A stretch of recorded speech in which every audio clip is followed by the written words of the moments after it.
সম্প্রতি প্রবাসী সাংবাদিক ইলিয়াস হোসেনের লাইভ টক শোতে কথা বলেছেন দীর্ঘদিন পলাতক থাকা বীর মুক্তিযোদ্ধা লেফটেন্যান্ট কর্নেল অবসরপ্রাপ্ত শরীফুল হক ডালিম বীর বিক্রম। এবার শেখ মুজিবুর রহমান ও তার পরিবারকে হত্যার দায়ে অভিযুক্ত আরেক আসামি লেফটেন্যান্ট কর্নেল অবসরপ্রাপ্ত এম রাশেদ চৌধুরীকে লাইভে আনার ঘোষণা দিয়েছেন ইলিয়াস হোসেন। সোমবার 20 জানুয়ারি নিজের ভেরিফাইড ফেসবুক পেজে এ ঘোষণা দেন তিনি।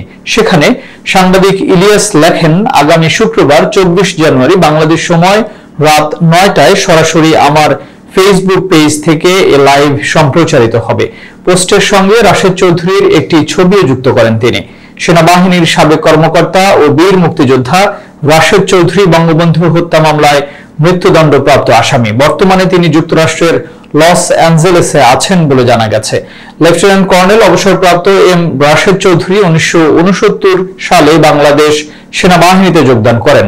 1976 সালে দ্বিতীয় সচিব হিসেবে জেদ্দায় বাংলাদেশ মিশনের দায়িত্ব পান। Nairobi, Thailand, Libya, Germany, Kuala Lumpur, Brasilia, Nigeria ও কানাডায় কূটনৈতিক মিশনে নিয়োজিত ছিলেন তিনি। 1996 সালে আওয়ামী লীগ সরকার ক্ষমতায় আসলে টোকিওতে কূটনীতিক হিসেবে নিযুক্ত ছিলেন তিনি। তখন তাকে ঢাকায় ফেরত আসার নির্দেশ দেওয়া হলে দেশে ফিরে না এসে যুক্তরাষ্ট্রে চলে যান। পরে তাকে বরখাস্ত করা হয়। সে সময় সরকার চাঁদপুর জেলার হাজীগঞ্জ উপজেলায় রাশেদ চৌধুরীর 1.15 একর জমি জব্দ করে। শেখ মুজিবুর রহমানের হত্যাকাণ্ডের 23 বছর পরে 1998 সালে নিম্ন আদালতের রায়ে অন্য আসামিদের সঙ্গে পলাতক অবস্থায় রাশেদ চৌধুরীকেও মৃত্যুদণ্ড দেওয়া হয়।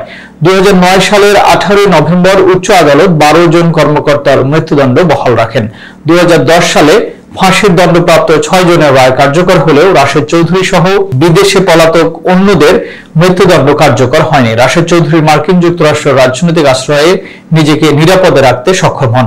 রাশেদ চৌধুরীকে ফেরত আনতে বাংলাদেশের তৎকালীন আওয়ামী লীগ সরকার আনুষ্ঠানিকভাবে মার্কিন যুক্তরাষ্ট্র সরকারের সঙ্গে বারবার যোগাযোগ করেও ব্যর্থ হয়।